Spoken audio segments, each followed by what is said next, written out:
al-Assad affirme « Les menaces d'attaquer la Syrie consolideront son attachement à ses principes ».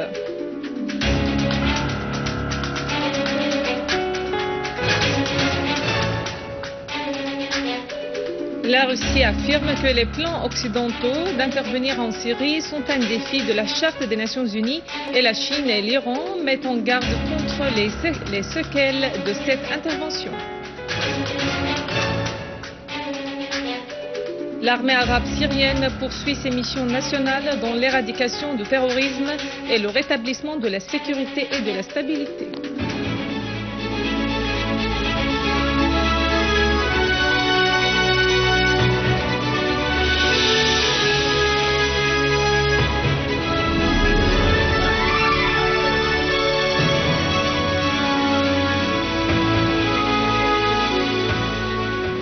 Mesdames et messieurs, bonjour. Dans notre actualité, le président Bachar al-Assad a reçu aujourd'hui une délégation regroupant nombre de chefs des partis et des députés au Parlement au Yémen. Lors de la rencontre, le président al-Assad a assuré que les menaces de déclencher une agression directe contre la Syrie consolideront son attachement à ses principes enracinés et à l'autonomie de sa décision inspirée de la fermeté de son peuple, soulignant que la Syrie se défendra face à toute agression. Le président al-Assad a ajouté que la Syrie, par la fermeté de son peuple et de son armée, est déterminée à liquider le terrorisme soutenu par Israël et certains pays occidentaux pour servir leurs intérêts dans la partition de la région et la soumission de ces peuples. Le président al-Assad a indiqué que l'accroissement de la maturité populaire sur la scène arabe est un élément crucial dans l'affrontement des plans qui visent la région, estimant que ce sont les peuples qui nouent les vraies relations entre les pays et que l'État populaire est la garantie de la victoire, comme c'est le cas en Syrie. Pour leur part, les membres de la délégation yéménite ont affirmé leur appui à la Syrie face aux tentatives visant à porter atteinte à sa position et son rôle soutenant l'arabité, le nationalisme et la résistance, estimant que la fermeté et la victoire de la Syrie sont celles de la nation arabe tout entière.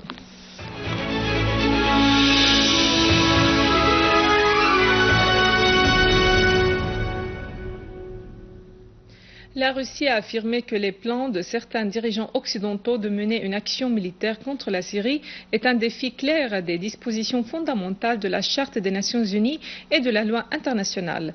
Dans un communiqué, le ministère russe des Affaires étrangères a fait savoir que Gennady Gatilov, vice-ministre russe des Affaires étrangères, avait examiné à La Haye aux Pays-Bas avec Ban Ki-moon, secrétaire général des Nations Unies, la situation politique et militaire en Syrie. Gatilov a indiqué qu'il faut profiter de tous les moyens politiques et diplomatiques et d'autoriser les experts des Nations Unies à mener une enquête sur un recours éventuel à l'arme chimique en Syrie, pour présenter ensuite les résultats de cette enquête au Conseil de sécurité. Pour sa part, Ban Ki-moon a affirmé qu'il n'y a aucune alternative au règlement politique de la crise en Syrie, soulignant la nécessité que les enquêteurs des Nations Unies parachèvent toujours leur travail là-bas. Le Conseil de la sécurité russe a affirmé qu'il est impossible d'accuser sans preuve le gouvernement syrien d'utiliser l'arme chimique tout en mettant en garde contre le déclenchement d'une action militaire contre la Syrie, lequel provoquera le chaos au Moyen-Orient et consolidera les positions d'Al-Qaïda.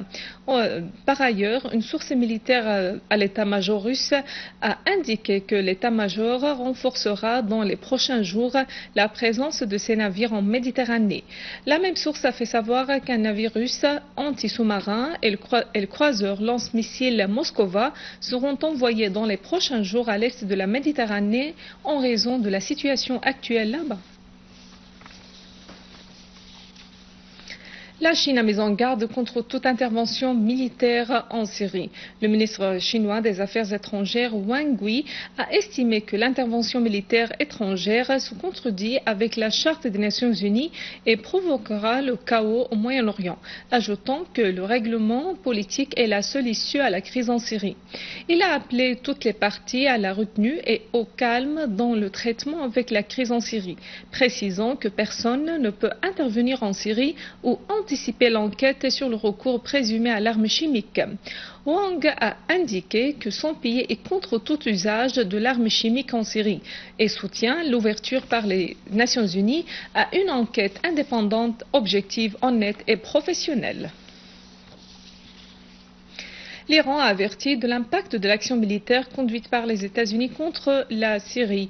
Le général Mohammad Ali Ja'fari, commandant en chef des forces des gardes de la révolution iranienne, a estimé que les États-Unis et nombre de leurs alliés tentaient pendant les dernières années de viser l'axe de la résistance en mobilisant l'appui global aux groupes terroristes armés, soulignant qu'ils préparent actuellement une intervention militaire directe contre la Syrie et son peuple résistant après la mise en échec de la guerre menée par les terroristes par procuration.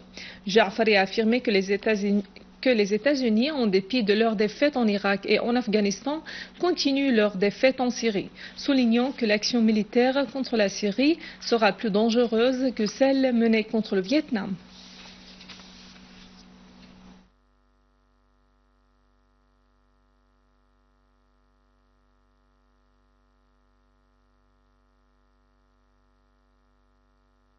L'Assemblée nationale vénézuélienne a condamné les menaces américaines et occidentales de déclencher une agression contre la Syrie, ce qui constitue une violation flagrante de la loi internationale, de la charte de l'ONU et des efforts politiques de l'organisation internationale, appelant à une solution pacifique à la crise en Syrie.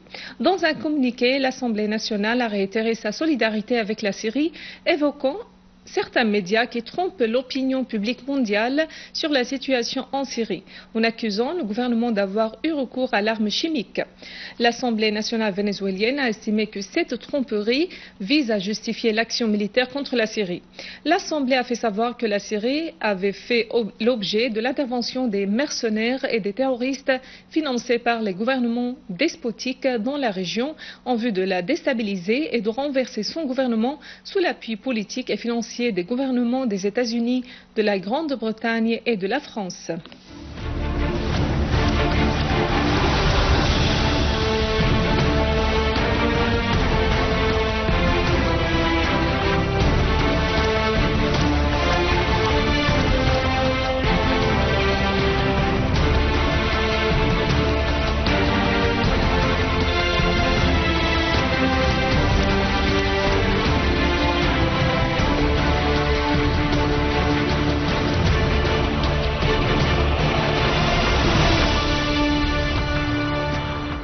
Des unités de l'armée arabe syrienne ont détruit aujourd'hui des repères des groupes terroristes armés dont certains appartenaient à la soi-disant Brigade de l'Islam dans le quartier d'Al-Qaboun et nombre de villages dans la banlieue de Damas, tuant nombre de terroristes et blessant d'autres. Nombre de terroristes, dont un sniper, ont été liquidés dans des accrochages entre une unité de l'armée arabe syrienne et un groupe terroriste armé dans le quartier d'Al-Qaboun. L'armée arabe syrienne a également éliminé des terroristes dans le quartier de Jobar. Dans le gouvernorat de Daraa, des unités de l'armée arabe syrienne ont abattu nombre de terroristes, dont de Saoudiens, et détruit leurs repères et leur rassemblement à Dar al-Balad, à Nawa et à Sahm el-Jolan. Dans la banlieue d'Al-Qunaytira, l'armée arabe syrienne a détruit des repères de terroristes dans les deux villages d'Abu Hajar et Al-Briqa, abattant tous les terroristes qui s'y trouvaient. Dans la banlieue de Homs, des unités de l'armée arabe syrienne ont pris le contrôle des fermes sud de la ville de Palmyre après y avoir détruit les derniers rassemblements de terroristes. L'armée arabe syrienne a aussi désamorcé des dizaines de charges explosives plantées par des terroristes dans les fermes. En outre, l'armée arabe syrienne a rétabli la sécurité et la stabilité dans les deux quartiers est et sud de la ville de Palmyre et traqué des terroristes dans les deux quartiers d'Al-Hamidiyya et d'Al-Warsha.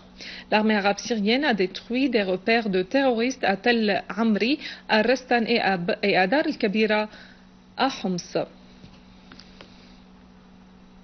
Avant de clore ce journal, un rappel des principaux titres. Le président Assad affirme « Les menaces d'attaquer la Syrie consolideront son attachement à ses principes ».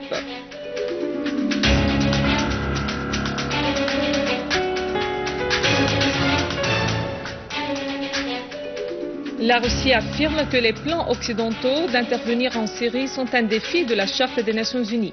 La Chine et l'Iran mettent en garde contre les séquelles de cette intervention.